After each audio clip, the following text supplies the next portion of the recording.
रसोई में खाना तैयार करने के लिए जो गैस का इस्तेमाल है वो बड़ा लाभदायक है और फ़ायदेमंद है। एक तो ये सेहत के लिए मुज़िर नहीं है, बनिस्बत ईंधन जो जलेगा, लकड़ी जलेगी, सेहत के लिए मुज़िर नहीं है, सेहत के लिए हानिकारक नहीं है और इकनॉमिकल भी है। उसके बाद जंगल भी दरख्तों से जो है कटाव से बच जाएगा। इस वक्त हमारे ज़िला रामबन में जो ख्वानगी की शरह है वो 60% है, लेकिन अफसोस का मुकाम है इसके बावजूद लोग जंगलात की अहमियत को समझ नहीं रहे हैं। दरख्तों के कटाव ने तो माहौल को परागंदा बना दिया है। ज़िला रामबन की तहसील पोगल प्रस्थान में तो हालात और भी अबतर है। यहाँ पर कंपार्टमेंट 14, 15, 16, 17 में तो दरख्तों का बेदरेक कटाव जारी है। इस कटाव पर कोई पुरसान हाल भी नहीं है। ये जो कटाव है इस पर जो हसास चश्म है वो गुरियां हैं। हसास दिल जो है उसकी धड़कन तेज हो जाती है और एक हसास आदमी जो है वो गम व अलम के कलज़म में डूब जाता है। अगर इस बेरहमी से दरख्तों के कटाव का यही हाल रहा तो वो दिन दूर नहीं कि यहाँ दरख्तों का सफाया हो जाएगा। बिल्कुल उसी तरह से हो जाएगा जिस तरह से यहाँ पर कंपार्टमेंट 18 को हुआ, 19 को हुआ। अगर वहाँ पर दरख्तों की कोई तादाद रह भी गई है वो उंगलियों पर गिनी जाने वाली है।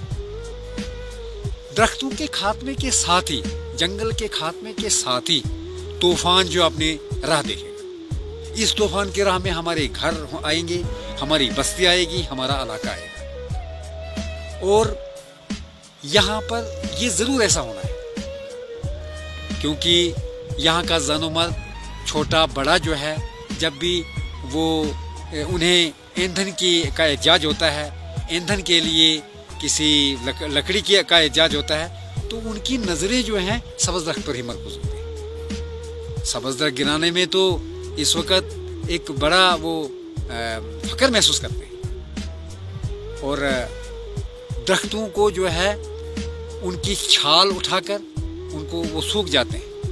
दरख्तों की बार बार शाख तराशी की जाती है। तो लेकिन ये वो दिन दूर नहीं, ये इनको मालूम होना चाहिए कि एक वक्त में कुदरत का कहर जो है वो सैलाब की शक्ल में नजर आता। उस वक्त यहाँ का जो खूबसूरत ढलान है, यहाँ की ढलान वाली जो ज़मीनें हैं वो पस्तियों में गुम हो जाएंगी। यहाँ का जो हसीन और जमील नखलिस्तान है वो रेगिस्तान में तब्दील हो जाएगा। और आइंदा नस्ल जो है, आइंदा जो पौध है वो भी तो हमें माफ़ नहीं करेंगे।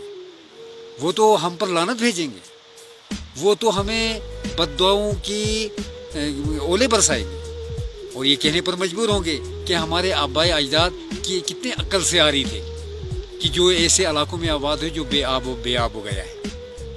फिर जब किसी मकान की तामीर होती है तो तामीर में तो फिर हदूद पार किए जाते हैं। जंगलात की हफाजत पर मामूर जो मुलाजमीन हैं उनकी मिली भगत से अगर एक सब्ज़ दरख्त मंजूर होता है तो उसके जगह उसके साथ साथ 2-3 सब्ज़ दरख्त गिराए जाते हैं। फिर ये जो जंगल चोर हैं जो जंगल की लकड़ी की स्मगलिंग करते हैं उनको भी छत्र छावा जो है इन्हीं मुलाजमीन की नसीब होती है। और ये मुलाजमीन जो हैं ये अपने बड़े ऑफिसरों की नज़र अनायत से अपने घरों में बैठे रहते हैं और फ़ोन के ज़रिए से ही वो मामलों का निपटारा करते रहते हैं और फ़ोन के ज़रिए से ही कभी जो है दरख्तों की फरोख्त होती है। ये लोग जो हैं ये तो जब तक इस इलाके में इनकी ड्यूटी होती है ये तो गुलछड़े उड़ाते हैं और तब तक ये जितने अरसे यहाँ रहते हैं ऐशो-आराम की ज़िंदगी गुजारते हैं। अगर ये अव्वल इलाके में आते नहीं हैं, अगर आएंगे भी, वारद होंगे भी, तो इनकी नाक के सामने, इनके सामने जो है इनकी इजाज़त से जो है जंगल का कटाव जो है वो होगा। अब ज़रूरत इस अमर की है कि हमें सोचना चाहिए इस पर। हमें सबसे पहले अपनी ज़िम्मेदारियों को सोचना होगा। अगर हमारे जो औरतें जो हैं, जो लड़कियां जो हैं, बहनें हैं, माएँ हैं और جو باقی لوگ ہیں ان کو ہمیں سمجھانا ہوگا، ان کو احساس بیداری جو ہے پیدا کرنا ہے اور اپنی ذمہ داریوں کو ہم نے سمجھنا ہے. اور جو اگر کوئی دیانتدار ملازم ہے جنگل پر جو کی حفاظت پر مامور ہے اس کا ہمیں تعاون کرنا چاہیے.